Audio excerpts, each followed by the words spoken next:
Kāpēc bieži vien, ja cilvēki liek savus sasniegumus un kaut kādas lietas pa sevi, tad pārējie to uztver kā tādu lielīšanos? Vai tev kādreiz lika justies slikti, ka lepojies par sevi? Tad iekšā izveidojies aizliegums priecāties par saviem sasniegumiem. Vai tev brīdināja? Nelielies, citādi citu apskaudīs. Tas bieži nozīmē, ka bērnībā esi iemācījies labāk slēpt savu prieku nekā dalīties ar to.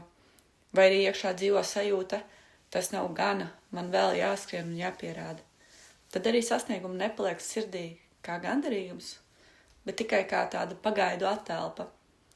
Problēma tad jau nav pašos mērķos vai rezultātos, bet tajā, kā apziņa un zemapziņa vienkārši nedod atļauju izjust lepnumu un piepildījumu tieši šajā brīdī.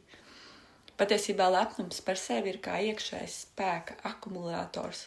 Kad tu atzīsti, jā, es to izdarīju, tas ir vērtīgi, tad rodas vēl vairāk enerģijas radīt tālāk.